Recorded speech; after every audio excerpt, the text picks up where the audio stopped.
What's up, everybody, and welcome back to the Reality Kingdom, where we put the real in reality or whatever, period. I'm your host, Pharaoh. We are joined by the wonderful Derrick Levasseur. Derrick, how are you doing, King? I'm good. Before we started recording, I was saying, Pharaoh, I think you might be more nervous about this than me.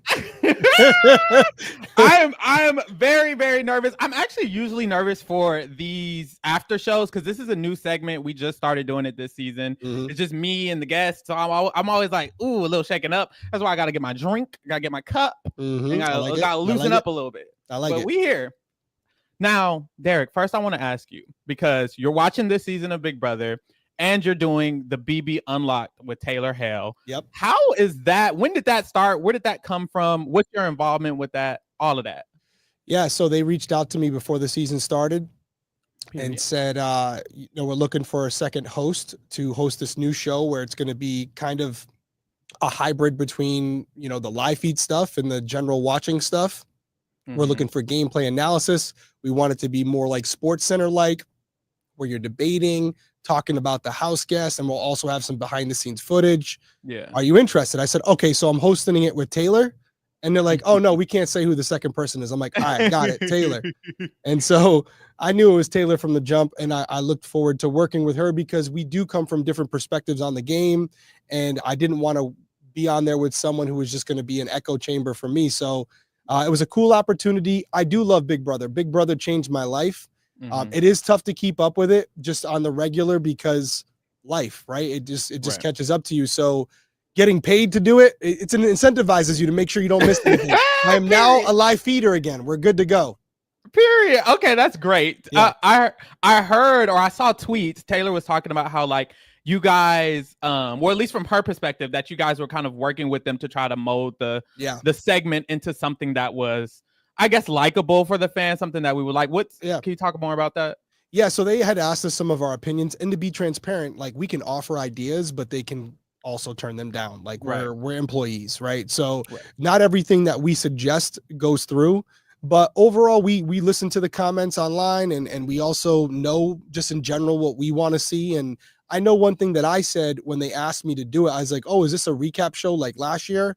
And because I was like, I'm not really interested in that. And they said, no, it's going to be off the cuff, kind of more random clips that haven't been seen before, some cool segments. And I was like, all right.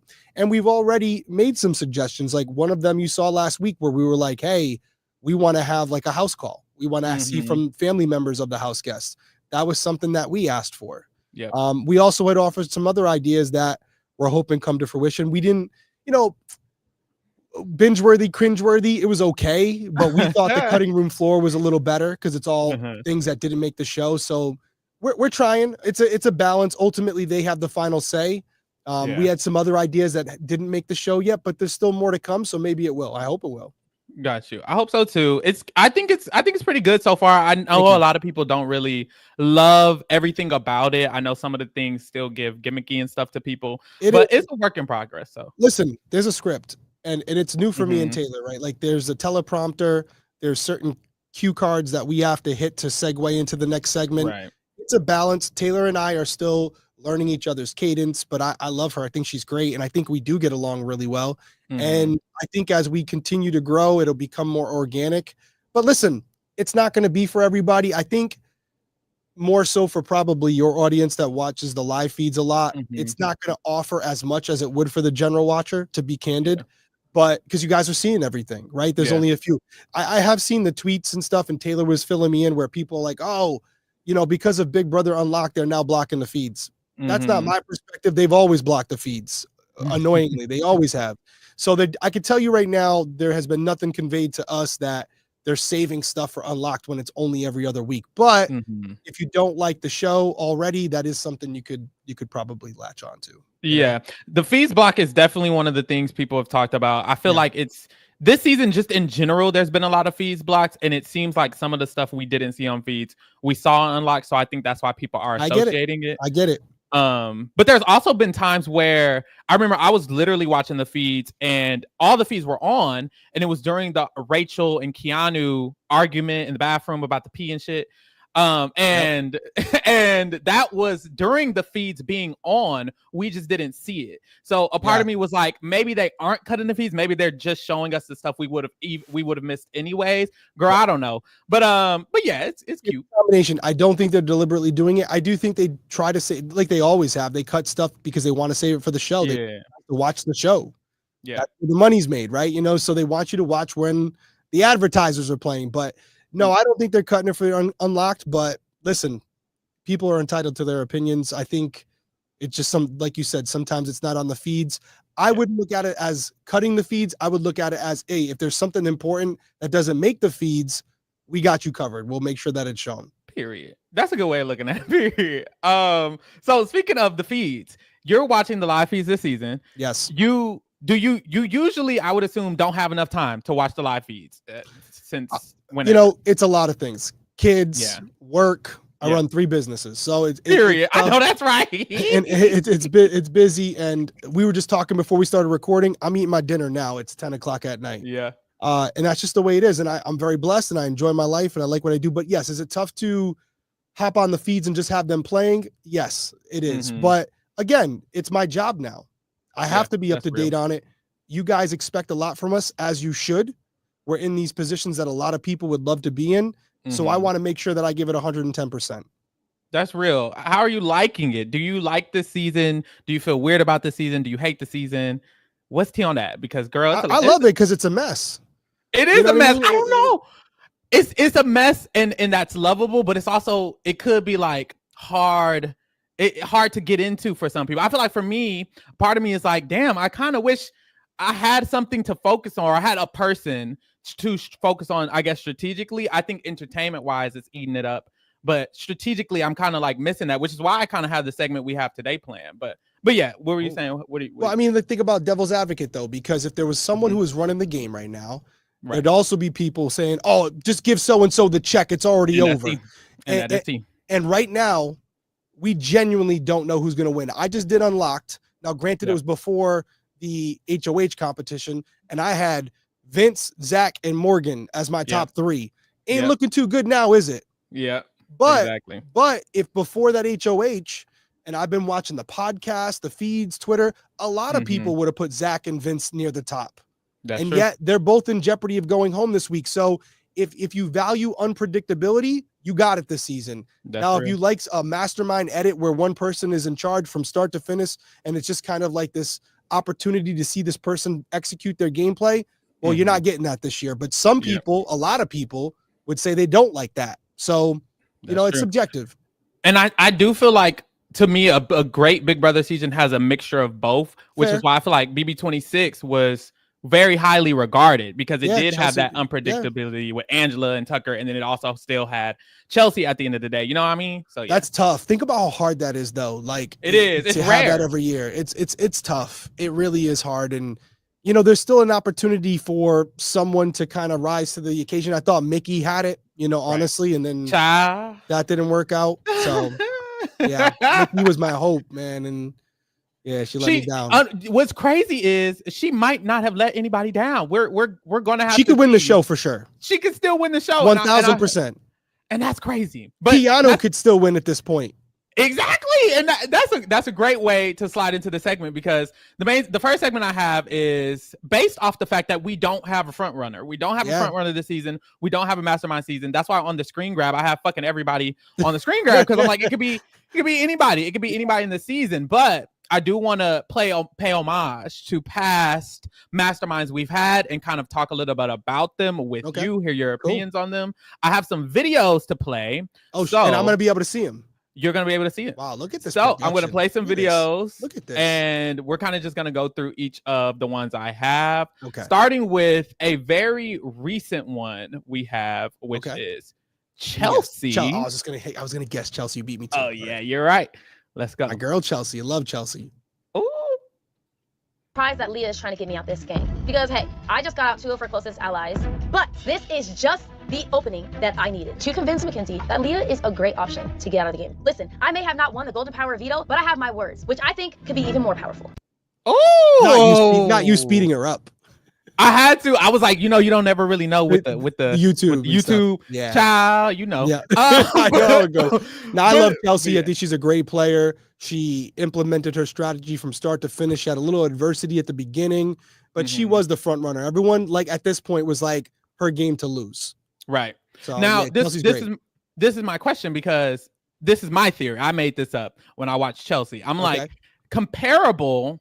Her game is very comparable to you in terms of winning games, control, power, etc., etc.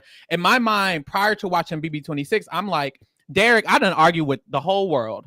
I was like, Derrick is, in my opinion, the best winner of the show. Not to glaze you or anything, but that's how I felt. Then Chelsea came, and I was like, well, hold on, because she got all them jury votes. Yep. What are your thoughts on how many jury votes did she get? I don't remember. Oh, I don't remember either. It was 7. 7? It was 7. You got 7. It was 7-0. So she won. She got a set floor. She got across the board. I can't remember. Okay. They call it a perfect game because she never got any votes to evict, and she got all of the jury votes. Gotcha. So, there wasn't 9 jury members that year? It wasn't 9 this time. It was only 7 this time. They shortened it the last 2 seasons, and people are like speculating, are they going to do that again this season, or are they going to extend it back to the 9? I think it's all about that budget. Right. But yeah, my question is, how do you feel like compared to Chelsea? Do you feel like your games are comparable at all? I mean, listen, it's an honor. I think she played a great game. You know what I mean? She played a great game, and she knew what she wanted to do. She executed. She was actually busting my chops the other day because she's like, oh, we tied for HOH wins, or I would have you. Oh, and I was like, fair. That's fair. She knows the stats better than me, but I love Chelsea. And if I'm being compared to Chelsea, I'm okay with that because I think she's a great player.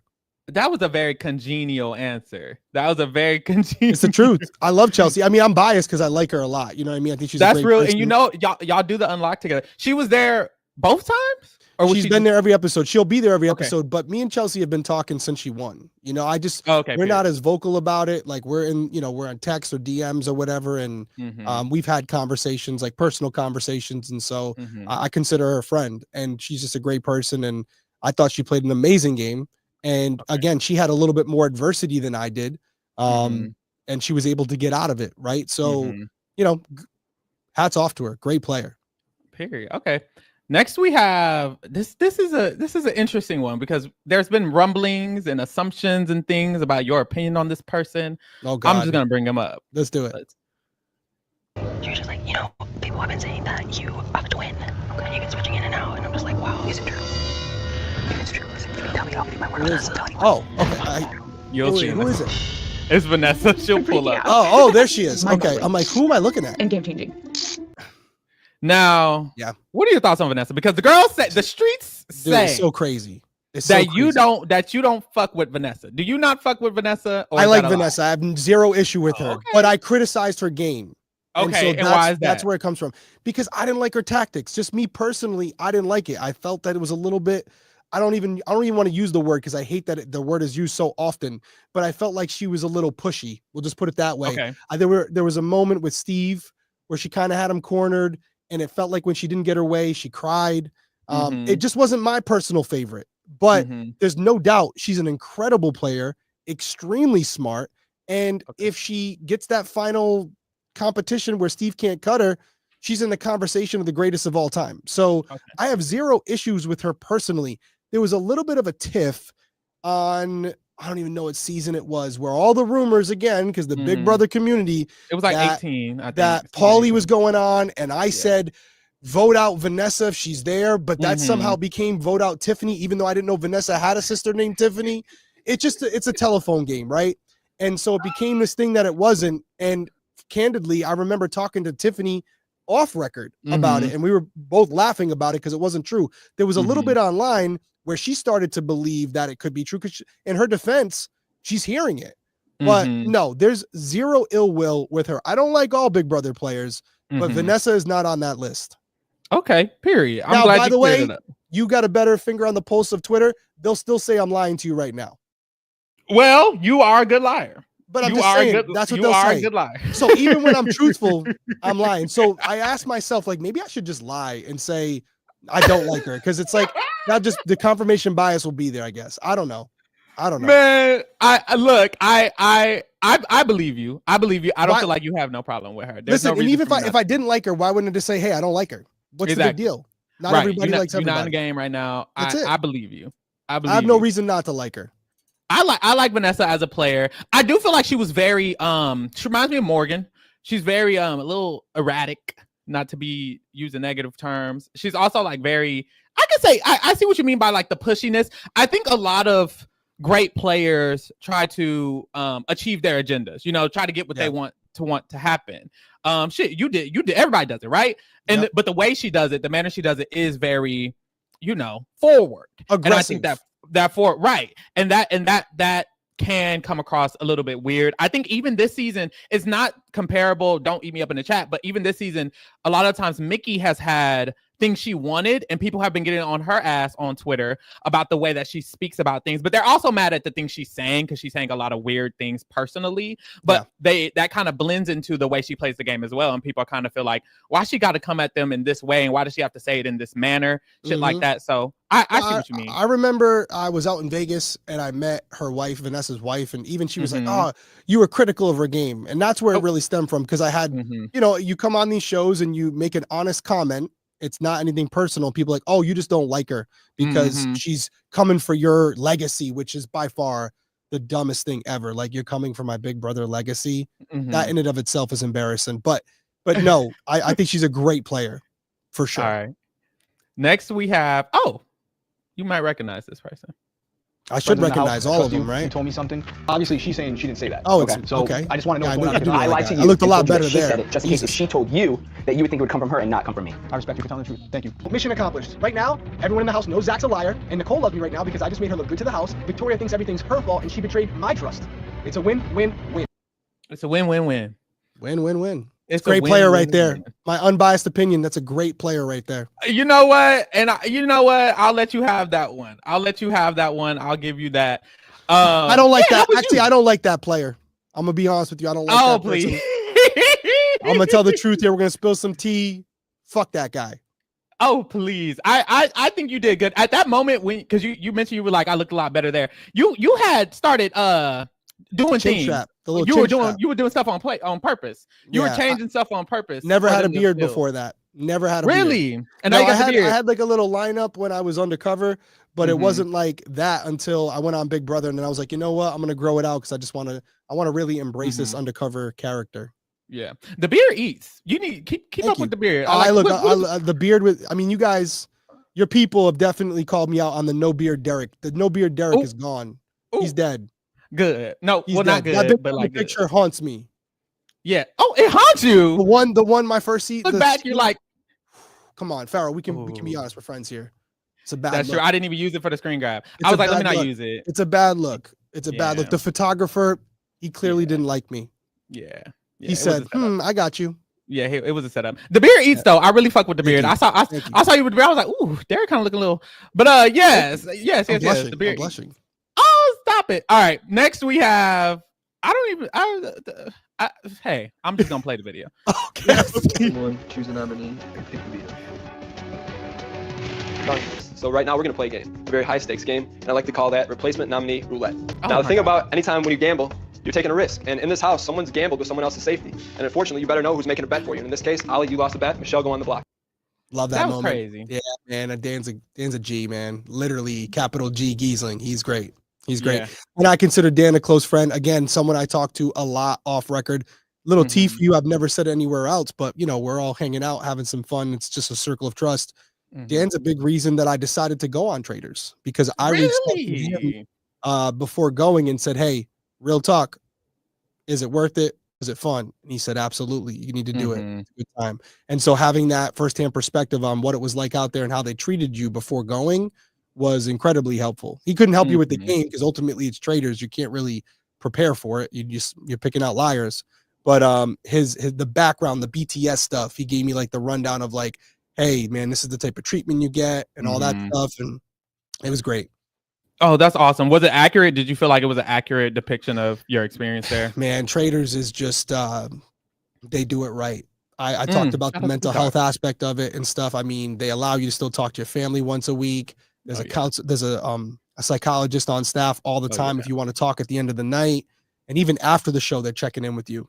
They just do it right. They treat you like you've been on a show before. That's not to say that Big Brother doesn't. I've never played again. But I was concerned about going in there and being stuck in a room by myself with no food for 6 hours. That is not how it is. And I would strongly recommend anybody who has the chance to go on Traders, you definitely do it. Dang, that's awesome. That's good to hear. Yeah, honestly. it was an incredible experience. All right. Shout out Dan. Shout out to Dan. Speaking of Traders, you play Traders with this person. Okay. So this will be very okay. My strategy in playing this game is to pick only one person. So there's one person, my word, that I will not turn on them, and that's Jason. It's a secret. Why? Because people get nervous when they know there's alliances. It's a secret. Man. Danielle Reyes, the originator of the Secret Alliance, head trader. Murdered me. She murdered you. She played you. She played in your face. How was Danny in Traders in person? Was that the first time you met her? Did you know her before? No, I've met her before. I met her, I think, the season after I won, and she came up to me and was extremely friendly and kind. And awesome. We kept in contact over the years. Every once in a while, we reach out to each other. Hey, did you get the call? You get the call? You know, like, you thinking about playing? And I've always been a fan of her. She's one of my favorite players. Now, as far as Traders is concerned, as it's been said everywhere at this point, the girl got me. We were talking about kids and grandkids, and she got me right here. And I was like, oh, Danny, I'll go with you to the end. And and in fairness to Danny, you know, she had no intentions on murdering me, but I don't blame her one bit for murdering me. At that point, she had no choice. I mean, if you watch the show, she voted with me the night I went home, where she basically was like, oh, Derrick's got him. And she stuck with me, even though she was a traitor. Her hope was to get Rob out and then recruit me the next day. So it didn't work out, but love Danny. She's awesome. Yeah. And an incredible player. Yes. Okay. So all of that to say, we don't have none of them people on this season. And that is unfortunate. You ain't wrong. We're missing out on that, but I just wanted to do a little remembrance of that. Yeah, there's some great ones. There's some great ones in there. Yes, and we can. Although you did forget Victoria, but you know, I'll let it slide this time. She was kind of there. I'll let it slide this time. I'll do it next time. Okay. I looked up her Instagram when I was doing the videos. I was like, what is she doing? She's married, got a baby. Babies, and she's doing amazing. Yeah, absolutely. Oh my God, yes. You keep in touch with her? Once in a while, yeah, we talk more DMs than anything. Again, it's all because we get older. You know what I mean? Yeah, like, I'm 41 years old. That was 11 years ago. But yeah, no, here and there, like a photo, DM her, congratulations, baby looks beautiful. Same thing on her end. Her father passed away a couple years ago. I reached out then. You know, like, listen, like, it's kind of like you go to college with someone, and then obviously life goes on. But, you know, you have a moment in time that you'll always share together. And Victoria's an amazing person. Yeah. Awesome. All right, Derrick, let's answer some of these questions. A lot of people sent in some questions for you. I chose a few, a couple, and we'll just get through some of them. All right. Okay. Boom. Shout out to Jelly Attorney at Law. One of the biggest criticisms from fans of the show is that your winning game lacked adversity or pushback, and that you only won because of the strategic level of your cast. Yeah. What was your response to that criticism? You kind of mentioned that earlier. Yeah, I mean, listen, here's what I'll say. And this is not your politically correct answer, your congenial answer that you thought I gave earlier. I think this is the dumbest argument ever. No pun intended, based on a dumb cast verdict. First off, nobody gets to pick their cast. Secondly, you can't be penalized because you don't face adversity, because I could make the argument I didn't face adversity because I was that good, right? So that's a dumb argument. And then as far as the criticism itself, and we did talk about this a little bit off camera, and we can address it now. I have no qualms addressing it. People have their favorite players, and people have players they don't like.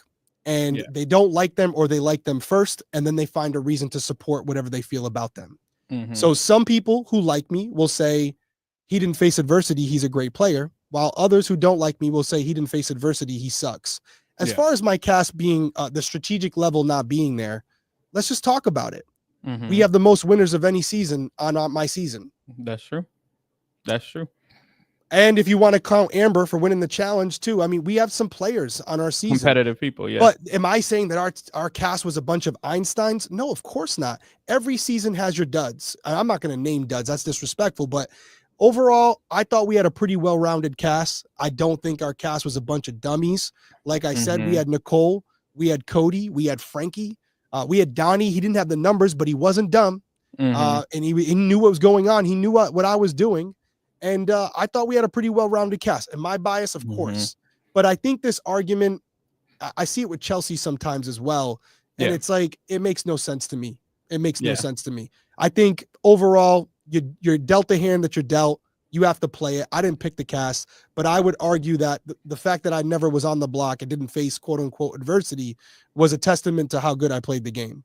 That's a real answer. I like that answer. And I know your people may not like it, but they're going to say, oh, he's just whatever. But I think it's the dumbest argument as to why my game wasn't good. No, I think there could be people could come up with better stuff. I do agree. I think there's better stuff to come up with.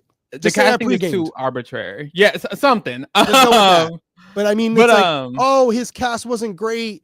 Well, that's first and foremost, objectively, it depends on what metric you're using. We have the most winners of any season, so that doesn't work out.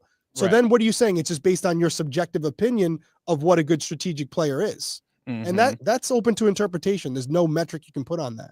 That's real. And it's crazy. It's crazy how hard that excuse is for your cast, because you literally have the most winners on your cast. It's like we've said it 3 times, but it's like, if anything, your cast has proven to be the strongest one of the most strongest cast because of the winners. That's what you could say, but it depends on what you believe.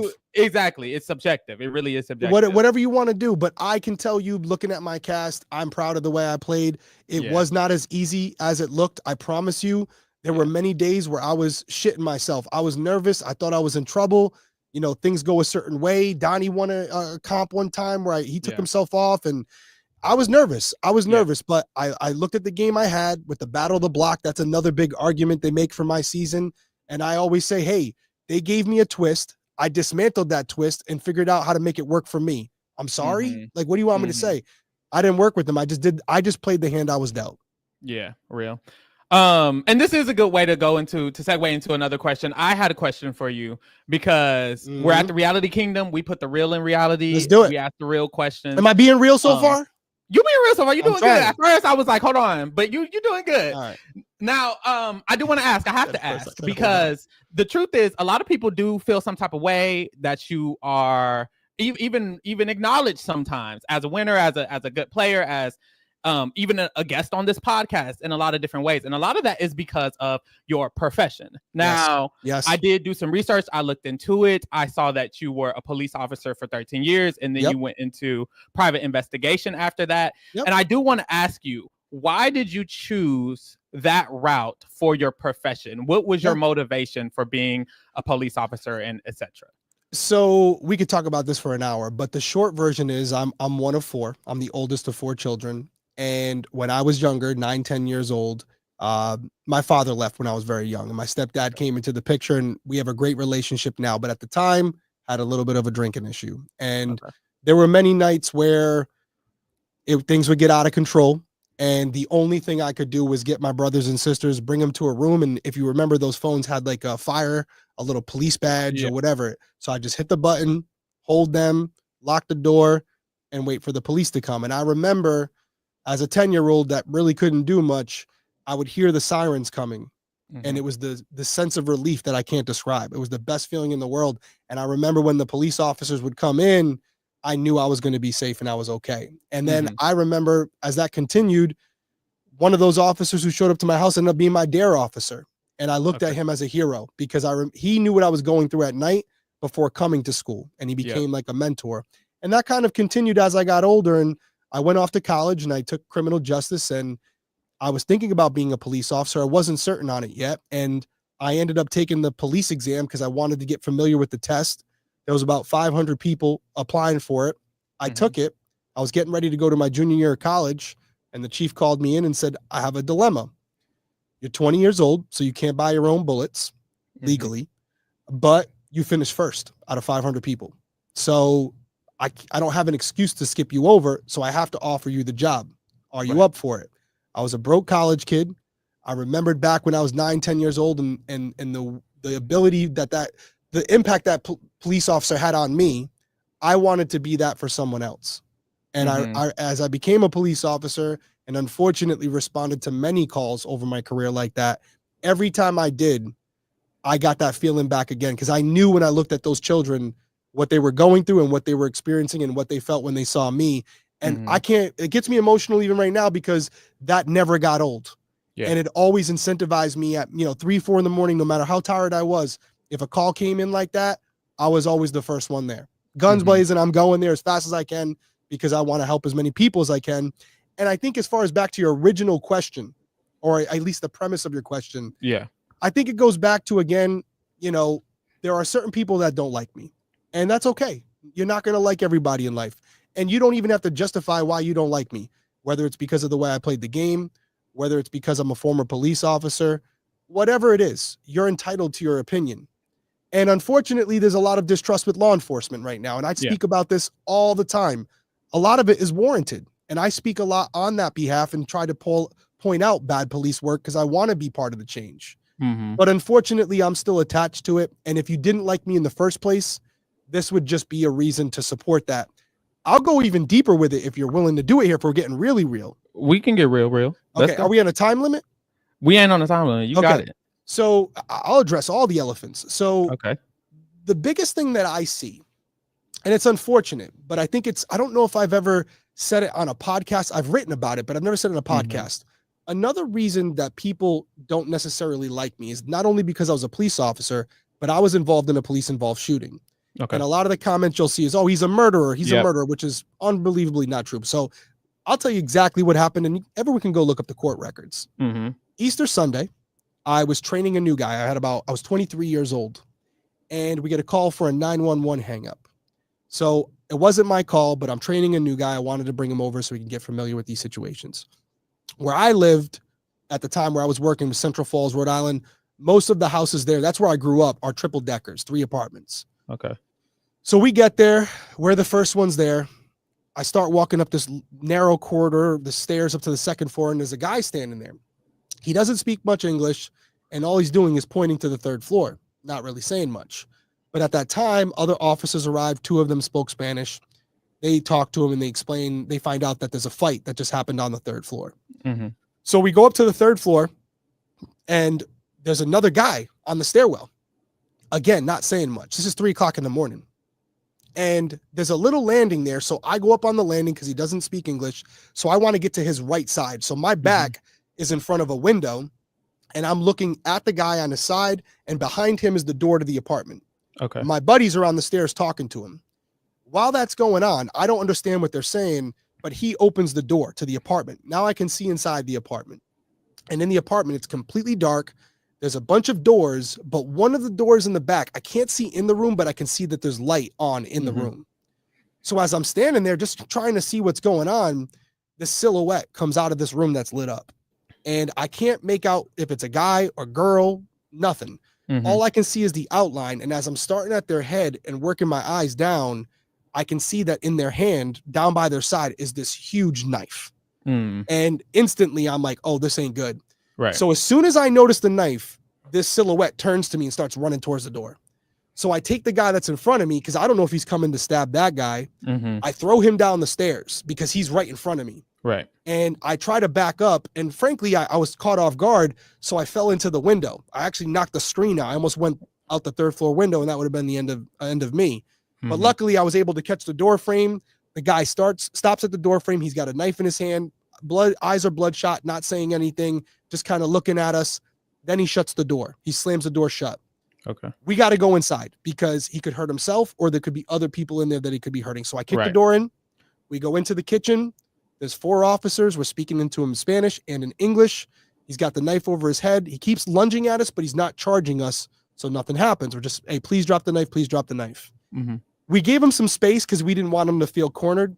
And we could tell at this point he was intoxicated on some drugs. So we gave him some space so we didn't feel like he was in a lose-lose situation. And he took that advantage and ran down that hallway that I described a couple minutes ago into this back room that was completely dark. So there's only one way to go in this room, and it's this long corridor that's you can only go in single stack. Okay. So just the way it is, I'm the youngest there. These guys are fathers. They got families. I don't really have anybody at this point. I'm going first. So I get in the front of the stack. We go into the room. And as soon as I turn into the room was 8 by 8 feet. Mm-hmm. He was at a window where the fire escape was trying to open it, but he was so intoxicated, he didn't realize that there was wood in the window. So it wasn't opening.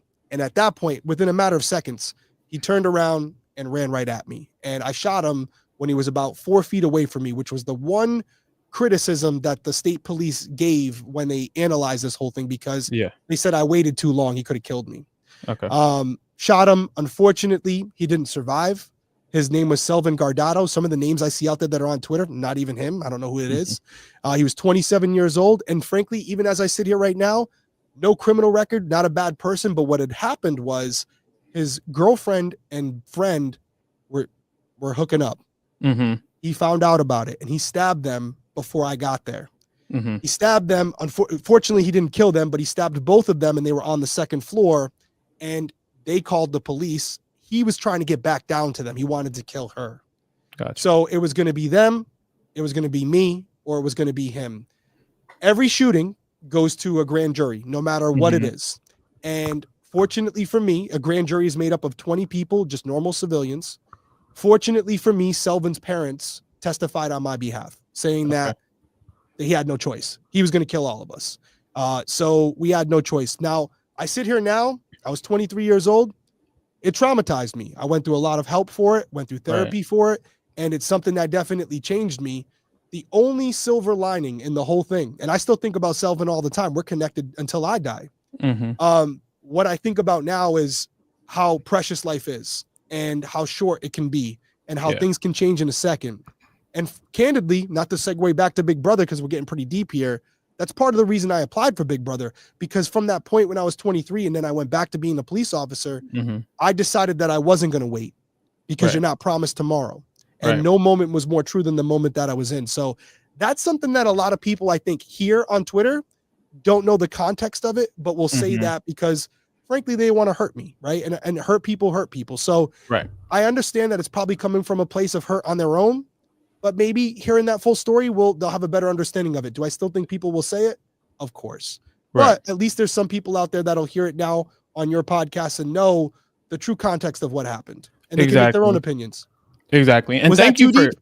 that was not too deep. We don't get there's no to anything over here. Well, you want me to be real. You want me to be real. Exactly. No, and I appreciate it. Thank you so much for sharing that. That was a lot. That was a lot to share, and that was very deep, and I do appreciate it. And it does explain. It explains what exactly what you were saying, and it does explain your perspective of things. And I'm glad that we are all able to hear this from you directly and kind of get to know that from you and your perspective. And why you chose your career choice, why you did all of the things you did, and how you understand, exactly where other people are coming from as well. I really think that was important for me. It was important to me to hear that from you. It was important to a lot of the Big Brother fans to hear that from you. So I do appreciate that you were able to open up and share that. That was amazing. I think that's one criticism I would give myself, Pharaoh, is I don't talk enough about this stuff. And because I don't come out and talk about it, because I just kind of keep to myself, it allows for speculation and conjecture. Exactly. That's true. And that's probably my fault. So, I do understand that. Thank you so much. I really appreciated that. And this was a good question as well. Shout out to Jelly, because you were able to open up the floor. Yeah, thank you, Jelly. And I think she might be an attorney, actually. It looks like, or she just, that's her name. She might be allegedly an attorney. Okay. I would. All right, we can move forward to more questions. Thank you so much again. That was amazing. No. All right. Shout out to Child. They upside down. Her. Question for Derrick. Who do you think are the 4 greatest players to never win the show? That's a bold question, and I want to hear your answer. Well, there's 2 easy ones, right? Okay. Danielle Reyes. We're not doing these in any particular order. I'm just saying Danielle Reyes for sure. No doubt. Vanessa Russo. No Period. doubt. Paul Abrahamian. Okay. I like that. Let's think about the 4th one. I think the first 3 are layups. Do you agree? Disagree? I mean, Danielle, Vanessa, and Paul. I think those are three of the 3 I would have chosen. Okay. Now the 4th one is where it gets interesting. The 4th one is where it gets interesting. It does get interesting, doesn't it? There's so many people in this spot. I'm going to go with a more recent player. Okay. Just because I really liked him. Okay. I'm going to go with Tyler. Interesting. You enjoyed Tyler on BB20. Did you also enjoy not him on All Stars? Oh, okay. No, he wasn't himself on All Stars. No. So on BB20, you felt like he played one of the best games to never win. Is that? I love that he enjoyed himself. He was great at competitions. Had a great social game. Unfortunately, he ran up against a beast named Casey. Yeah. But I think that if Tyler won that season, nobody would be complaining. Maybe I don't have a good beat on what people think, but I think Tyler was equally would have been a great winner. But there's probably better picks if I'm being honest. I'm on the spot here, but the first three I'm confident about. Why couldn't it just be 3? Why gotta be 4? No, those 3 were really good. My 4th one has always been, and this person I feel like is one of the best to ever play, which is you're gonna piss me off because I'm gonna agree with you after this one. So I don't know if you are, but it's Tiffany Mitchell. I really love Tiffany. Yeah, I love Tiffany. For some reason in my mind, her gameplay is like I associate her and Chelsea a lot. I agree. In the manner she's great. In the up manner there. in which you play. But the only thing I would give Tyler over her, and I love Tiffany way more than I like Tyler because Tiffany's like family. I just was in Detroit and we met up. Oh, nice. I would say competition wise, Tyler's got her beat. He can win comps. He can get himself out of trouble. Tiffany was more strategic. That's very true. Old school Big Brother, that works a little bit more. Now we're even seeing it this season. Yeah, there are points where you got to win or you go home. And to be able to pull that out of your pocket, that's a big thing. And Tyler was able to do that. Very true. All right. Next we have, shout out to Britt. Shout out Britt. Do you think you would have fared better on the traders if you were an original trader? That's a good ass question. Yeah. Why do you think Big Brother players haven't necessarily translated? Okay, the first question first. Do you think you would have been better off if you started off as a trader? I mean, my profession would say yes, right? My profession would say I was undercover for 6 years, never got caught. So I would like to think I would do a very good job at that. And based on how the season played out, nobody thought I was a trader. Right. So yeah, I think if I was an original trader, I probably would have done very well, especially coming in with Rob and Wes like that. I was like the least threatening to the group. I don't know. I mean, listen, I think in general, game players are not going to fare well on these types of shows. Survivor players, Big Brother players, they come in with a huge target and the non-gamers automatically go for them. Trishelle and CT were able to win one year, but I think that's an outlier. I don't think that happens in the future. Right. That's why you see like Tony and Rob. And again, I know Sari won, but Sari won in a way where people didn't realize how good she is. Like she's an incredible player. Yeah. She's one of the greatest. But for some reason, it didn't connect with them that Sari was one of the GOATs of Survivor. Like, and also that wasn't an all like returning player season. That was their original season where they had like some like newbies, which is like basically giving meat to a lion. You know what I mean? Like that's nothing. And so people like Rachel and Sari that season, they had a little bit of a chance, but not really because eventually they come for you. But Sari's just that good. But I don't think going forward, maybe because of Sari, Survivor players and Big Brother players are going to do well. Although there was a small window there where Brittany and Danielle could have won the whole thing. Yeah. So maybe I'm wrong. I think there's a chance for someone to win in the future. It's going to be a Sari type player where for some reason people underestimate them and they just go in there and take out everybody. Tiffany could do it. Tiffany's on this next season. Tiffany is on the season. She has a reputation, but does she? I don't know. She didn't win. And, you know, listen, I love Tiffany. I'll be rooting for her. And she has the skill set to win for sure. Next question. I got this like one hair sticking up. I don't know what's going on. Shout out to TT. Here. Oh, it's fine. We can't even see it. Don't even worry. Shout out to TT. Oh, is this TT? Whatever your name is. TT, what up? Who do you think is most likely to win the current season? Child. Oh, God. Also, if you were an attorney, how would you approach this cast? That's a hard question to answer. I mean, listen. If you have to get, let's say I would pay you $1 million. You would win your Big Brother money again. I got a quick question that I just thought of. Hit me with it. How long did it take you until you used up that Big Brother money? Because that was $500,000. So again, another question that nobody will believe. Child, I still have it. Okay, I don't believe it. Next, okay. Let me elaborate. Let me elaborate. Go. So I took the money and I bought Jana a car for taking care of Tenley while I was gone. Okay. I put it immediately. I went right back to work. So I paid off some bills while I was gone, and I put it into IRAs and mutual funds. Luckily, when I put it in there, it hit. The market skyrocketed. Right. And you also have to remember that after I won, I was blessed enough to get multiple shows, like Discovery ID shows with that type of money. I'm not going to disclose how much I got, but I'll tell you this. It was 3 to 4 times what I was making as a police officer. I know, that's right. And so I had that money as well. And I also have rental property. I also have now 2 very successful podcasts. So there's always been something going on that hasn't caused me to dip into that money. And I want to keep that money for my girls. So I've spent money out of that account, but I can tell you without getting into numbers, after taxes, it was not $500,000, right? But I can tell you, even pre-tax, I have more in there now than I did then. Period. Okay, girl, let me go ahead and borrow a car. So you see what I'm saying? So like I said, I'm good with my money. I actually have a business degree. Not many people know that. I got my MBA. What kind of business degree? I got a degree in Master's in Business Association. So I went back to Roger Williams University and Administration. I went to Salve Regina for my master's. I went to Roger Williams for my bachelor's. Okay, I know that's right. Okay, great. So I still have the money, and nobody ever believes me. Well, shit. I'm gonna ask you to borrow something. I got you.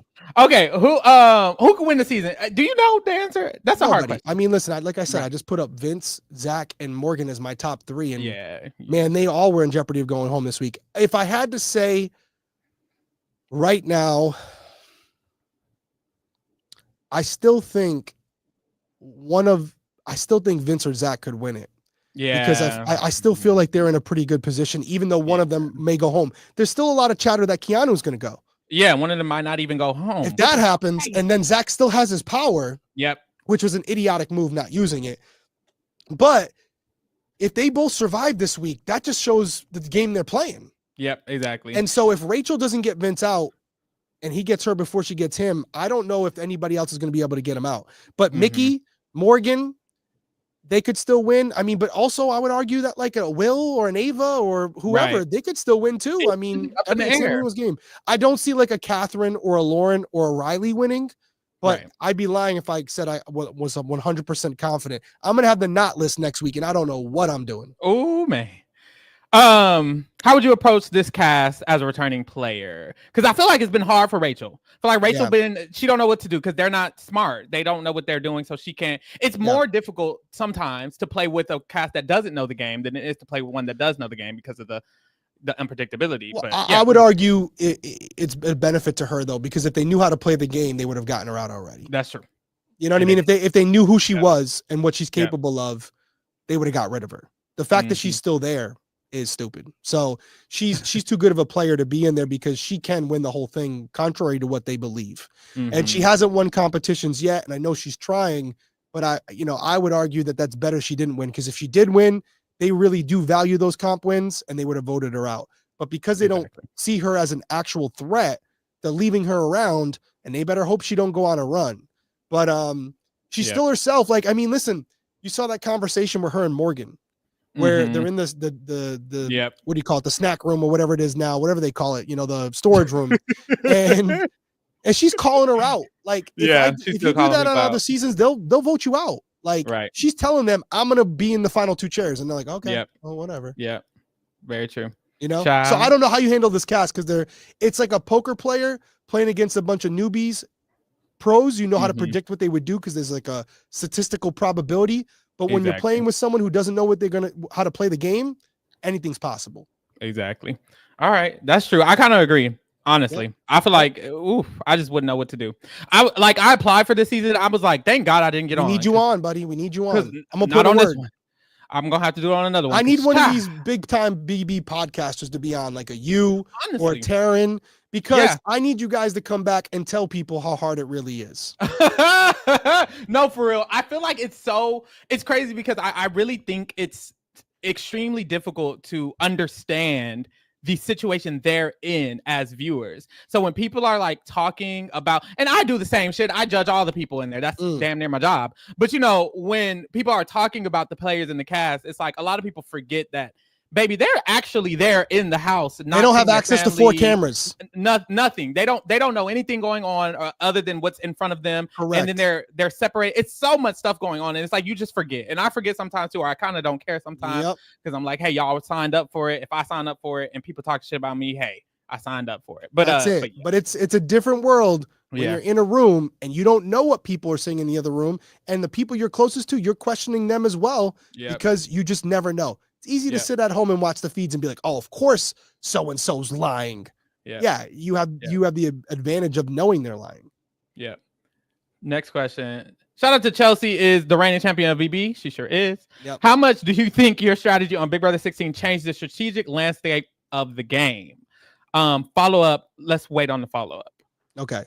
Do you feel like it did? This is something that people have been saying since your season, that there was a whole Derrick Levasseur era of the show, 16 through 22. Nicole, you had influence over the way she played. Cody, you had influence over the Yeah. Well, I think the way I played is the way to play, right? You want to be insulated by multiple alliances, with the closest alliance being just 2 people, and then you expand out. But people fail to mention that this strategy that they talk about, I fell into. I was brought into the bomb squad. I didn't start the bomb squad. I was told I was in the bomb squad. Right. And then I adapted my game to that by saying, this is stupid, but I'm going to make a smaller, more insulated alliance within it, and I'm going to protect myself within that. But I didn't go in there saying I wanted to start an alliance with half the house. That's kind of what just came to me. And you just took it and went with it. And that's true. That was another question we had, actually. Someone also asked that people kind of blame you for big alliance. And that's kind of the second part of this question. Like, people are saying that you made the game worse, or that format of the big alliance and made the game less enjoyable, for those seasons. I think it's a fair argument. I don't think it's my fault that people are trying to emulate my strategy, but my game was surgical. It wasn't, I wasn't there to entertain you. I was there to win for me and my family. And that was my only goal. I didn't want to be America's player. I didn't want to go on to be an actor. I didn't want you guys to like me. I just wanted to win. And I wanted to do what I could do the easiest way possible to make that happen. And I think people saw that and said, that's what I want to do as well. And so they emulated some of my strategies, but I wasn't the first one to do it either. I can't take credit for all of it. Overall, I think it goes back to a question we asked a while ago, which is, or we brought up a while ago, which is, if you don't like me, there's a few different things, a few different angles you could go with. Right. And, people are very passionate about this show. They're entitled to their opinion. I wish that wasn't the case and everyone liked me, but that's just not human nature. That's not what it is. So if you think that I made the game worse because of it, then I'm not going to be able to convince you otherwise. I think ultimately Big Brother is in charge of the strategy, the structure, and all that stuff. And I, again, just played the game that I had to play in order to win that season. Real. All right. Next question. We have Careful Drivers asks, what are your top 5 Big Brother tips for me when I apply next season and I get on? What will you tell me that I need? Don't have another Big Brother player vouch for you, because that never works. Ooh, period. It doesn't work. Don't go in there and say you're going to be the greatest player of all time. Look at the past seasons, the last 5 or 6 seasons, maybe 7 seasons, and see what type of cast they had that season, what type of players, what type of characters. Okay. Don't be one of those. Be something different. They're looking for difference. They're looking for diversity. They're looking for something new. They don't want to see Derrick. They don't want to see Nicole. They don't want to see Cody. They want to see the next player.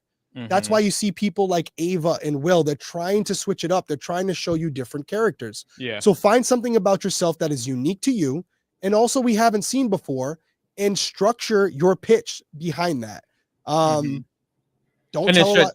And then strategy wise, if you go in there, or when you're in, if you go in there, if you're in the game, made it in. Number one thing is find one person you can trust and put your game in their hands. I found Cody. You're going to have one person you can cross-reference with and know that if they burn you, your game's over, because you got to have that number one ally that no matter what, you can go to them and say, hey, what did Pharaoh tell you about this? And see if they told him the same story. If they didn't, you know that person you trust is telling you the truth and that the other person's lying. Right. I had Cody. He was my sounding board. He was my number one. You got to establish it in the first week or so and understand that decision is the most critical decision in the game, because if you get it wrong, more than likely you're going to get sunk. But if you can find that person that you can truly trust as much as you can in a game like Big Brother, you can use that as a strategy where you can go to Pharaoh at different times and ask them the same thing and see if they give the same answer. Right. And then compare notes later. Exactly. Now you're teaming up. Now it's not a single player game. Now it's multiplayer. Now you're in the driver's seat. So that's what I would say would be my number one thing. Everything else is just kind of noise, and it's dependent on the season and the twists. All right. Period. Next question. Shout out to Ryder. Ryder says, Derrick, you're known for using twists like Battle of the Block and Team America to help you dominate the game. Yeah. Would you have a strategy for Blockbuster, or is not knowing the noms until Thursday make the game harder to control? Absolutely makes it harder to control. That's why they did it. I think I said it on another podcast. Big Brother implemented this with AI Arena, and they're going to keep doing it because it keeps the game interesting and unpredictable. For me, what I would do is I would make a list, the hierarchy of the people that I value from greatest to least, and the bottom 3 would be going on the block. And if one of them came off, the 4th person would be going up on the bottom. Because you don't want to put your allies up there, because with the Battle of the Block, or what they're calling it, Blockbuster, you could have your ally go home. So my allies would never touch the block under any circumstance. I'm putting the 3 people that I don't have a relationship with the most at the bottom, knowing that at least one of them, no matter who it is, are going to go home. Now I'm going to try to control who that person is to make sure it's the bottom one. But regardless, not everyone can be your number 1 ally. So if they're at the bottom of your list and they're not an advantage to your game, I'm going to make sure in my HOH, I chip someone off the bottom. No middle players, no floaters, nobody that I trust, that I just don't want to get blood on my hands. Not with the Blockbuster. 3 of my least favorite players, or least, I guess, loyal to me, they're going on the block. Right. Easy. You would think it's easy, but then none of them did it. I'm not. So exactly. Again. But I'm not putting up anybody I'm close with. No shot. Yeah. All right. Shout out to Nice Guy 101. What would you say was your best move in your game? Did they ask you this in the jury roundtable question? Like, did you ever answer this type of question? They didn't ask me my best move. I mean, they suck. Yeah, I mean, well, the questions are kind of structured now, right? Yeah, like it's not as like off the cuff as it used to be, which is disappointing. We got to bring that back too. You know, this is going to be a surprise to you guys, because there's not one thing that I did that was like, oh, that was the game changer for me. Right. Obviously, the number one easy thing I could say was picking Cody, like seeing Cody and being like, that's my guy on day 2. What made you? Was it because he reminded you of yourself? Was it because he was so social and you didn't feel like you were? What made you choose Cody? All the girls wanted to be around him. I know. All the guys wanted to be his best friend. Yeah. And or just be around him. He was or just be around him. he was smart, good looking, athletic, and just the most nicest person I've ever met. Right. And I was like, this kid's gonna go far, and I want to hitch my wagon to that horse.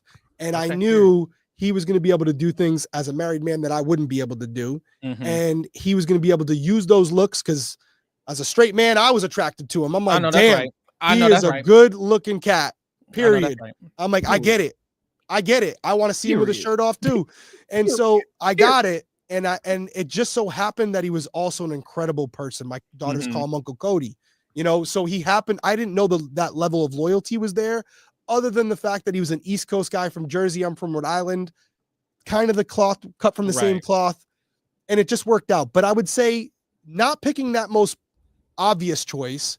I would say teaming up with Victoria really early was a key benefit for me as well. Okay, everyone kind of threw her to the side. She was an outcast, and I took her under my wing. And at first she wasn't that valuable, but as the numbers dwindled, her vote became very powerful.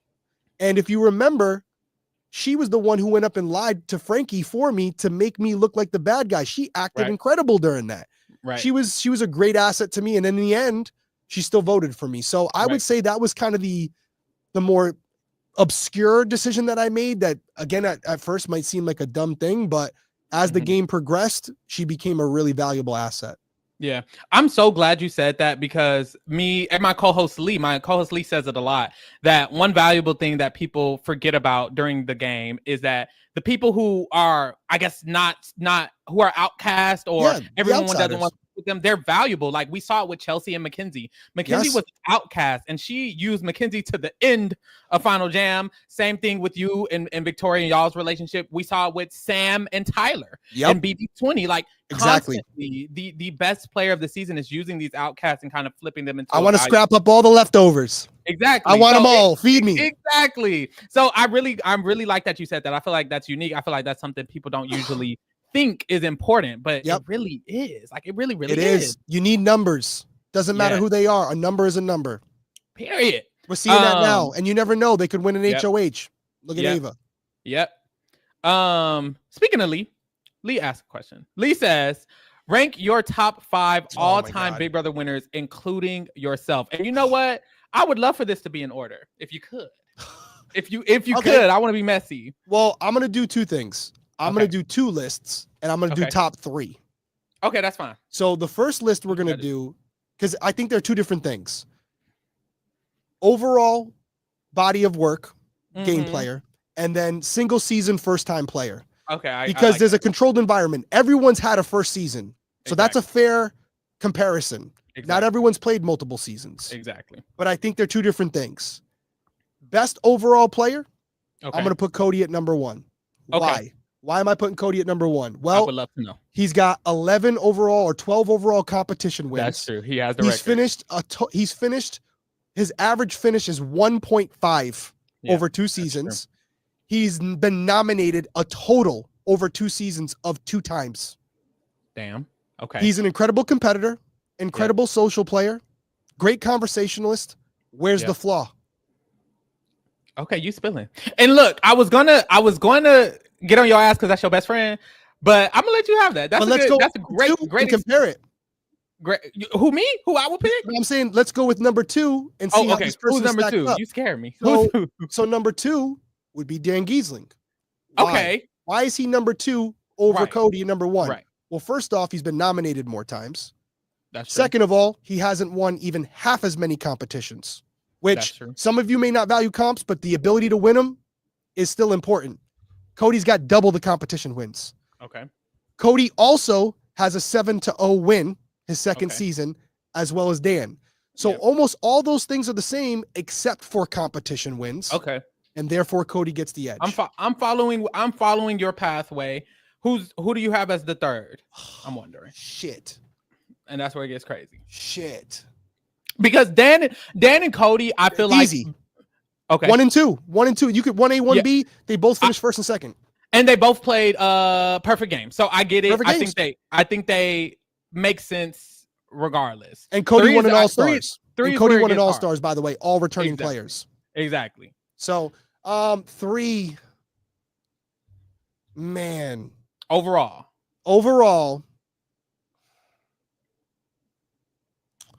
I know people are gonna say I gotta say him out loud.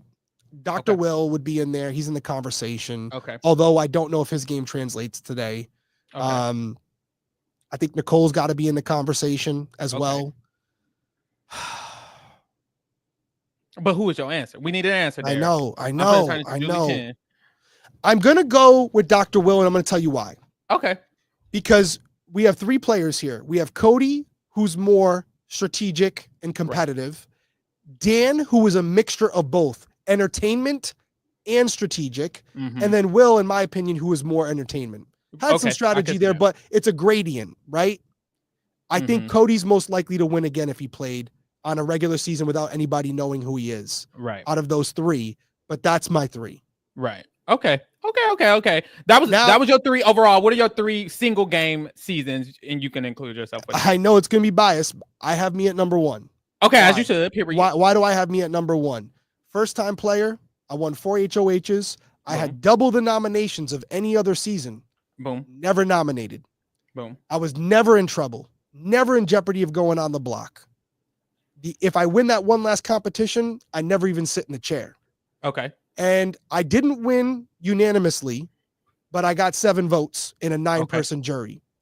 So I don't know if anybody's played a better, cleaner game than me to the point where people 10 years later are saying that I broke the game. Uh-oh. That is a compliment. Uh-oh. I saw the game, I dissected it, and then I put it together to make me win. Period. They've changed the game because of me in a lot of ways because of I figured out how to win. Give yourself And your so 10. you guys are right. I broke the game. You finna stop. Who's number 2 before you get too hype with yourself? Who's next? Number 2. Right. I got to give Dan season 10. Okay, Dan Easy. season 10. Dan season 10, and the only reason I put me in front of him is I won more competitions, and I did it without ever being nominated. He was nominated a couple times because he made mistakes in that game. Mm-hmm. He made mistakes that got him in a little trouble. He was good enough to get out of it, but I was never in trouble. He got the 7-0 vote. My personal opinion, and yes, it's bias, is that never being nominated through an entire season is harder than getting the 7-0 vote. Okay. That's just my opinion. Third, and then number 3. I'm going to give it to Chelsea. Okay, period, as you should. Yeah, I'm going to give it to Chelsea. And we spoke about her. Based on that metric, based on that's the system I'm following. This is first-time player, by the way. Okay. So, first-time player, never seen the game before. I feel like I got to get my answer because the girls in the chat, you can't see the chat, I don't think, but the girls in the chat talking about something. They saying I'm glazing. They talking about I'm just somebody got to glaze me. None of you guys are. That's true. But also, I don't necessarily agree. I can't see the chat though. Good. Because child. Is it bad? It's actually not bad. It's not bad. Okay. But let's keep it over there. But so for the first category you said, which was the 3 overall. Actually, fuck all that. I'm just gonna do 3 single games. Okay, cool. Number 1, I would put Chelsea. Over you. Then I would put you at number 2. Yep. And then number 3, singular game. You know what's crazy? I have an answer that I want to say, but people are gonna be mad at me, so I'm just not gonna say it. Xavier? No shade to him. I was gonna say someone who didn't win, which is problematic. So I'm just not gonna do it. You gotta win. You don't. And I feel gotta like win. You do not. You can't be in the greatest conversation if you don't got a Super Bowl ring. Okay, and that's why I don't want to say it. 3, I would just say Dan. Boo, that's so boring. That's a great pick. Is it? Yeah. So you picked me, Chris. You picked the same 3. I did. It was just different order. Okay, and then overall, this is what's crazy. This is what's crazy. I don't feel like caliber of player is the same thing as greatest game, and I think that's the issue. I don't necessarily think that the 3 best players were the 3 people I just named ever. I just kind of feel like it's shit. Anyways, I won't spend too much time on it. So who's your overall? Do you have overall? No. What's your overall? It's kind of the same. I don't care that someone's played multiple times. I don't think that necessarily does anything for me that much. Like to a lot of people, it proves their expertise, but it doesn't really do much. I think overall would probably be the same as it was for the singular game in a way. Maybe Nicole. I might throw her in there. Nicole is a beast. It's kind of crazy. Maybe someone like her. The person who I was going to say for single game, I have up there, probably at number 4 or 5, is Nicole Shaffridge. Second place, Big Brother 2. She lost to Will. Yep. I really respected her game a lot. It was comparable to the greats. And she kind of pioneered strategy in a way that Will kind of did as well. But yes, we got 3 more questions. We can just go through them real quick. Shout out to Chelsea, the reigning champion. BB, what was your level of fandom before BB16? Cute question. Yep, I started in season 12, but I went back to season 10. I was working undercover, couldn't really leave the house. Stumbled on Showtime After Dark. Figured out what the show was. Figured out that there was a show called Big Brother. Got you. And was obsessed with it after that. And you applied yourself. I did a video when I turned 30 years old, when I was promoted out of narcotics, out of undercover work. Got you. 2-minute video. Supposed to be 3. Yeah. All I said was, if you put me on the show, I'm going to win. They called me and said, "Oh, you think it's that easy?" I said, "No, I'll probably lose." But I said what I had to say to get you to call me, and that's what I'm going to do on the show. and they're like, "Okay, we're going to fly you out to New York." All right. Brutalist chicken coop. What? Do you think Big Brother is more difficult for the older house guests? A lot of times we see them go home early. How much of that do you think is self-fulfilling prophecy? What do you think? Yeah, I think it's fair. A lot of Big Brother is like a popularity contest the first couple weeks. It's like high school. I remember when I first got in there and we were doing the Big Brother photo shoot like a couple days in, and Paula yelled out, "Good job, Jeff." and they were like, his name's Derrick, and I was like, oh my god, I'm so fucked. Were you one of the oldest ones in the cast? I was one of the older ones, even though we had a younger cast, but I was definitely an outlier. A lot of 22, 23-year-old kids. Yep, I was only 30, and there was a younger cast, and I was like, oh, I'm in trouble. And I really did think I was in trouble, and unfortunately it worked out. But you hear Will talking about it a lot this year, and the only pushback I'll give Will is, we know Will. Everybody knows. It's not going to be a house full of 40 or 50-year-old people. Maybe it should be one season, but it's not going to be. So although you're complaining about it being all older people, younger people, you had to know that coming in. So you got to adapt, and it is going to be it's very difficult to do. Although I think Will has done a very good job with it and has kind of found his bearing, his footing, and is doing a pretty decent job at this point. He's going to have to prove his worth by winning a couple comps, but I think he's doing a pretty damn good job considering it is difficult as an older player. Yeah, I'm rooting for Will. I love Will. Win. He's great. We gonna see though. He could win. Everybody can win at this point. He could. All right, last question. Teleworking gopher. What does Derrick think about the state of casting? Why are even the supposed fan applications this year so clueless about the basis of the game they're playing? Girl, everybody lied. No one was really a fan. Why is no one a real fan except Rachel Riley? What was that about? What do you think? I think when people say like I'm a super fan, it's like it's as subjective as like who's your favorite player, right? To them, a super fan is like I watched last season from start to finish and didn't miss an episode. Like they just shouldn't be allowed to say it anymore unless they can recite who was on season 4 off the top of their head without missing a single player. Like super fan it's a term that's not. But doesn't casting know? Shouldn't casting know they're not actual super fan? I know the player might not know. I'm gonna let you guys in on something, a little secret. Okay. They don't give a shit if you watch the show before. In fact, they would probably rather you didn't because it's more messy. And they don't want someone coming in there who's got the game figured out and knows all the twists and knows at what point this is going to happen and this is going to happen. And they're telling everybody so they're prepared for it. They want someone who's going in there and learning right in front of our eyes. That's true. They don't care if we're a super fan. They might throw a couple in there. They might say it in your bio, but truthfully, they don't care. They just want good TV. They don't care who wins the money. That's real.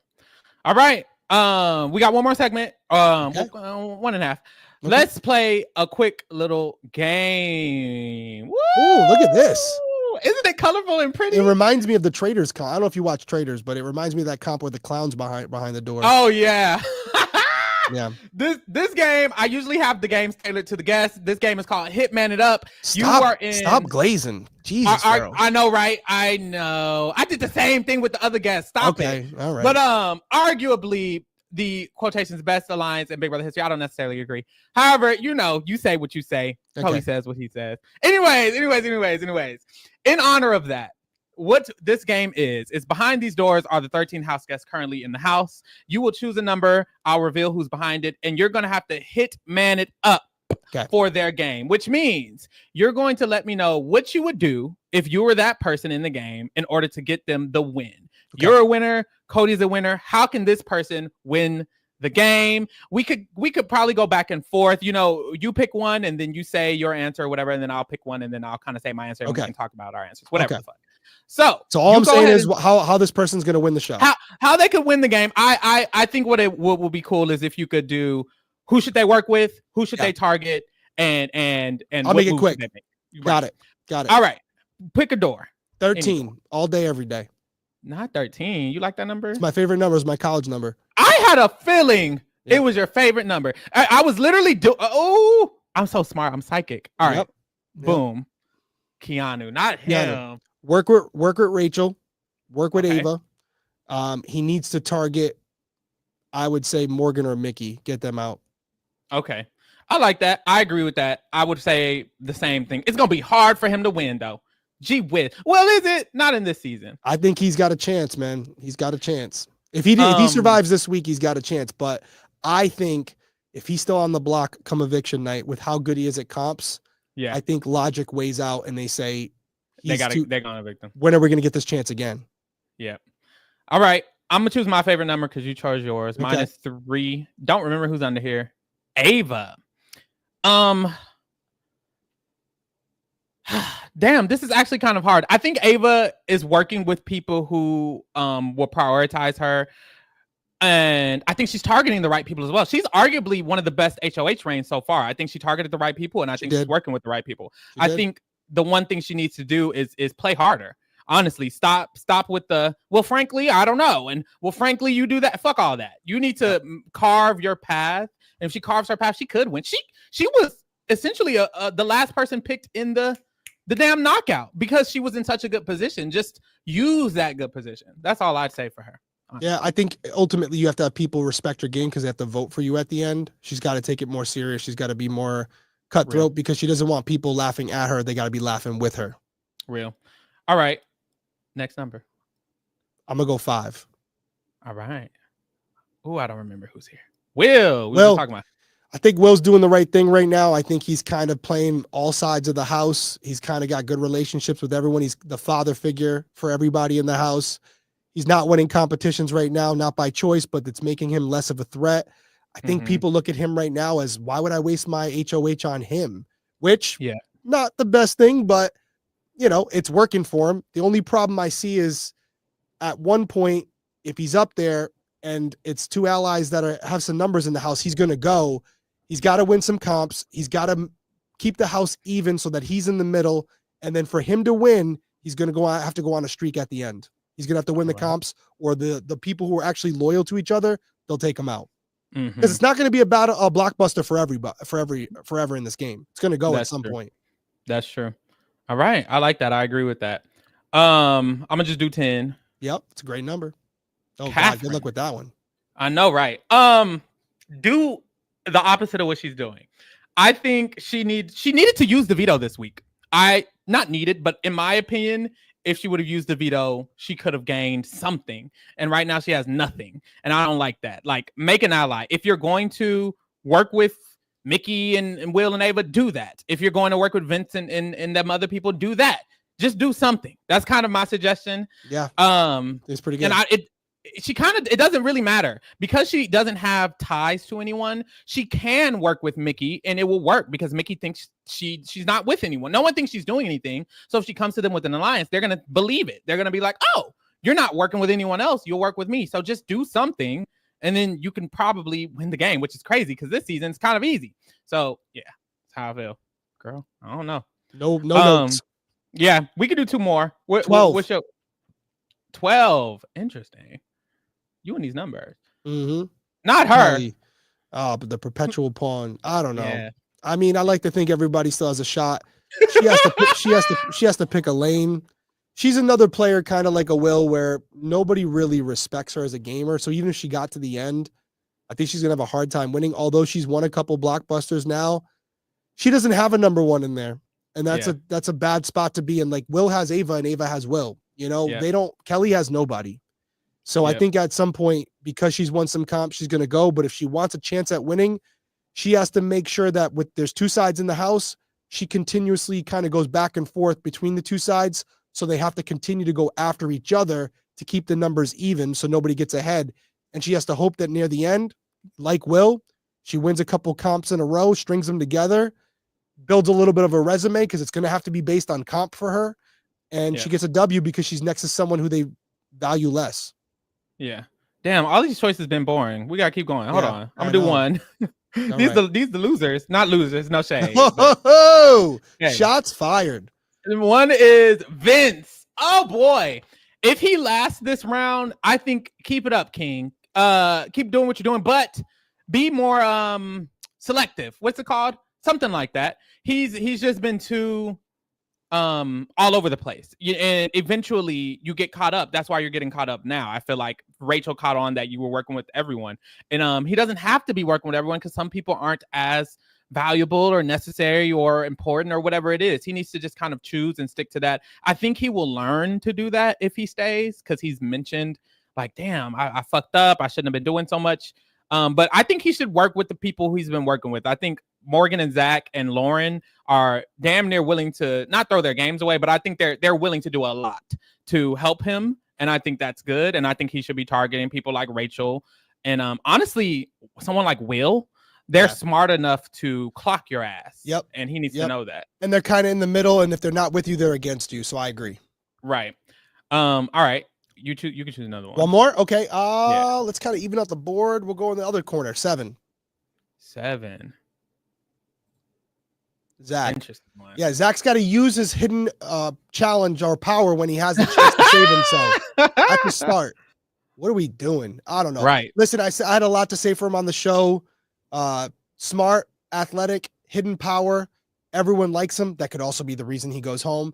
But if you leave him into the point where everybody gets to play in the veto, that means you can't backdoor him. He's going to have 2 shots to win every week. And he's like a Cody where if he gets on a roll, when you realize he's too good to be there, it might be too late. All right. We'll wrap that up. Dang, that was good. That was nice. Last segment, last thing I have my guests do is a cute little ranking.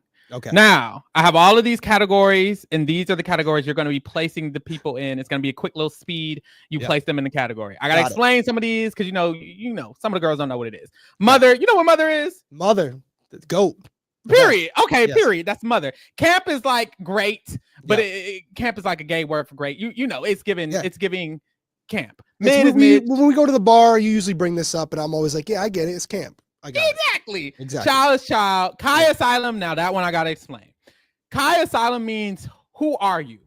I don't know who you are. You are literally nowhere. And then Chop is Chop. You don't fuck with him. All right. Okay. Let's go through them. Starting off with Riley. What's Kai Asylum again? Who are you? I'm gonna go with that one because I don't think he knows who he is yet. He's not playing the game. Amen. Rachel Riley. I'm gonna go. Well, are we going on potential, or are we going where they are right now in the game? We going off of there's only one answer for Rachel, and you need to know which one that is. Well, you're saying mother. You're gonna say mother, but I'm gonna say mother. Okay, this is. You can put a little game in it, but also just vibes. We just vibing. Well, I mean, she knows the game better than anybody. She's played 3 times. We just vibe. Okay, so we just vibing. What that means? So if we're vibing, then she's mother because she has the experience more than anybody. Nobody can be at the same category as her. Exactly. That's all I needed. Okay, that's all I need. I mean, if that's what you're going off of, But is she in the best position in the house right now? Mother? No. Okay. Yeah. Just in general. Just more like feel. I mean, she's played 3 times, won once. She better be mother compared to everybody else. She's the mother. They're the children. She's teaching them. Period. Okay. That's all I need to know. All right, I got it. I got the gist here. Okay. Next is Vince. Vince is camp then because he's a first-time player playing good for a first-timer. I'll take it. Okay. You get yeah. You know what you're doing. Ashley, do you know what you're doing? Some weeks she's a camp and some weeks she's a child. Okay. I'm gonna go mid because she can be camp or a child. Because some weeks I'm like she could win the whole game. Some weeks I'm like she may not last another week. I'll allow it. Okay. Lauren. Chop. I know that's right. I know that's right. You love her as a person. She's a great person. She seems super nice, but I don't think she has a chance at winning. And I don't know as a spectator what her game plan is to win the show. Thank you. I don't know what it is. She hasn't articulated that to us. My co-host keep trying to say she the winner. I'm like, winner where? Like she could win. That's the sad part about the season. And that's unfortunate. But I don't think she's put forward a compelling argument to this point. A lot of game to go, I guess. Exactly. Next we have not this person. Mickey. How you feeling? All right. I'm gonna still go, even though she had a horrendous HOH, possibly one of the worst in history. Period. Oh, I'm gonna get shit for this. I don't care. Camp. I know that's right. What? You gonna get shit for this? They're gonna drag you. But I think it's real. She's in the same level of Vince. Vince is just playing a little better game. But if she didn't have that mess up for the HOH last time, she would be my front runner. Okay, period. But she's starting to get brave and she's saying a lot of dumb shit and she's starting to be a little too opinionated. I saw her going in on Morgan, kind of like schooling her in the gym room. And I'm like, you didn't win anything yet. You got to chill, Mickey, because people are going to be like, you know what? I've heard a little too much from you. You can sit on the block. Yep. Oh, you spilling. Next is Will. I don't know where he is yet. I'm going to go mid. Real. Morgan. I'm going to go camp as well. Period. I know that's right. Zach. Camp. Period. You getting a little too happy with the can. Yeah, because those people are very good players. They all made mistakes though. I feel you. Cat. Chop. Catherine. Real. Oh, I know that's right. Ava. So a week ago, I would have put her. I'm gonna move her to mid. Mid. I know that people may not like that either, but where you would have put her a week ago? Child. Before she won HOH. I thought her HOH was great. I thought her HOH was great. And I was saying she had to win something and make some moves and do her thing. And I think it was a great HOH. If she gets another couple people out, she could definitely win the show. But my concern is when I watch the edited show and I see people like she's falling, walking out to the comps, people see her as like a mascot. Yeah. And listen, that may not be true, but perspective is everything because they're the jury. We're not voting. So the people in that house, how they perceive her will decide who wins the game. And if she's next to, I mean, let's do it real quick. Have we gone through everybody? There's two more people. All right, let's keep going. Let's keep going. We'll keep going. Kelly. I'm going to give her Chow because I haven't given anybody that yet. Real. And Keanu. I'm going mid with him. Okay. Because I think he could go either way. And he would have been Chop a couple weeks ago. Now, real quick with Ava, because I know people are really high on Ava. Ava and Rachel in the final two, who wins? Rachel, I think. Ava and Vince. Vince is going to win, of course. Ava and Mickey. Mickey going to win unless they mad at her. Ava and Morgan. Morgan, unless they mad at her. Ava and Zach. Zach. Okay, so we got them above her, right? They're all going to win over because of perspective, not necessarily reality. And that's true. Ava and Ashley, I see it's a coin flip, depending on who they're more mad at. I think Will would probably win over Ava. I think Will watching Ava. I think Will gonna take it. If Keanu gets to the end, I think Keanu he might beats take it almost everybody here. I agree. I can see that as well. Ava or Kelly, I say Ava wins. I see that as well. And then where is Kelly? Below her. Ava or Riley, who wins? Ava. That's why she's above them. Ava or Lauren or Catherine, she beats both of them.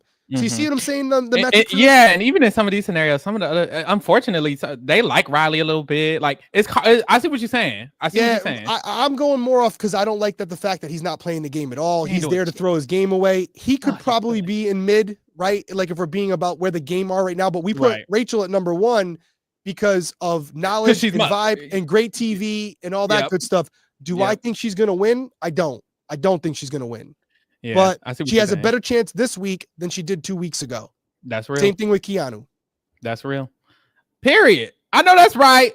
All right, y'all. What would you have changed there? Was there any egregious picks? What would I have changed? Zach too high. Zach would have been a chop. Chop. I do not like Zach. Zach is my Achilles heel. Oh, so your picks are based on this is a scale of who you like. Yeah, that's what you're supposed to do a little bit too. I was trying to guide, but also it's who I like is also in connection to the game. The reason I don't like him is because he didn't use his power and he was volunteering for the thing. Like I part of the reason I don't like him is because he's not playing well. I would have also had Kat, Riley, Lauren exactly where you have them, Kelly where you have her, Keanu. Everything else, honestly, would have probably been the same. So just Zach and Chop. Zach. Yeah, okay. Zach would have been a chop this week. All right, I'll take it. Yeah, he pissed me off. But yes, shout out to Derrick, everybody. Child, I'm glad y'all acted right in the chat.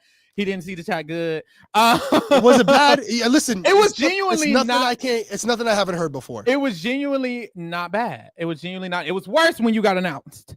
But you know you got to meet somebody to really feel it. But you'll see it now because, and you may have experienced this already because you've had other guests on. But they'll take our convo, and the people who really don't like me, they'll clip like one thing. Oop, they're gonna get you, and that'll be it.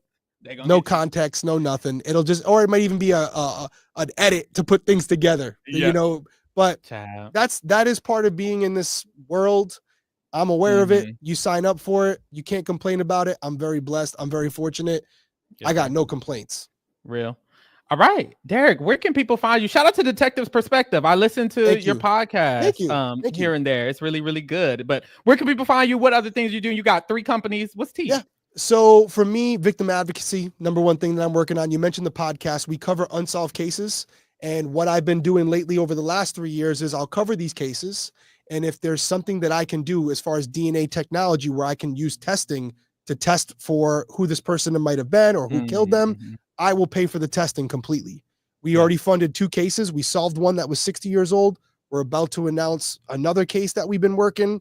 I use my PI firm. We have our investigators. Instead of charging the families for it, I do it for free. So we go in there. We not only pay for the DNA testing, which is anywhere from $5,000 to $10,000 per case, but then I'll also have my investigators work and I pay for it. So they work and they cover the case. And then if we're able to solve it, we'll cover it on the podcast and let everyone know about it, not only to learn what happened in the case, but also to better protect yourself and the people you care about, because in all of these tragedies, there's lessons that can be learned. And we got to learn from these mistakes or whatever happened so that we can prevent them from happening to the people that we care about. So that's what I see Big Brother as for me now. That's part of the reason I chose to do Big Brother Unlocked, was because if anybody finds me who hasn't found me before and they listen to an episode or see the company and see what we're doing and hear about one of these cases and have information that could lead to solving it or want to help one of these victims or their family members out, if one person I get to over these millions of people that watch Big Brother, that's a win for me. That's what my passion is. That's what I'm going to do till the day I die. Reality TV, it was awesome. I enjoyed the 2 times I did it. But for me, it's more of something that it's a cool story to talk about. It's not what defines me as far as I'm concerned. That's real. I appreciate that. Y'all check out Derrick. I have the links to his other podcasts in the description. You didn't have to do that. Thank you. So check it out. Click the link. Also get into us. If you guys are new here, we do live feed recaps coverage every single Tuesday of Big Brother every single week. We usually have a guest on. This week we had Hannah Chada on from Big Brother 23, recapping and rating all the players. Of course, every Wednesday we have the after show like we did today. And every Thursday we go live after the eviction to talk about the eviction breakdown. So make sure y'all subscribe, like, and all of that. And of course, at the end of every after show, I do announce the next guest. Next week's guest is going to be Sayonya Hewley from Survivor 48. This is her first ever season watching Big Brother. She's been shout out Say. Shout out to Say. She was a star in her season. She's a star now, and she will be here next week to talk Big Brother. You watched her season? Yeah, I've been watching Survivor the last few years again, especially playing against some of them. But my final thing I just want to say is thank you to you. You may not know this, but your podcasting is hard, and the amount of episodes you do, it's not easy. People think it's easy. It's not. And I remember when I was looking up stuff for traders, a bunch of your episodes came up. I would look at it for the recaps to see what you guys thought about it. So when you reached out to me, I knew who you were and I know the quality that you put out. And I knew that you would give me a fair shake. I respect the way you do your show, which is why I agreed to come on it. And honestly, did not disappoint. You were honest. You debated me when we had to. It was fun. I'm leaving here enjoying the experience. So keep doing your thing, bro. You're killing it. I appreciate it. Thank you so much. And thank you guys for tuning in. Thanks for keeping it real with the kingdom. We out.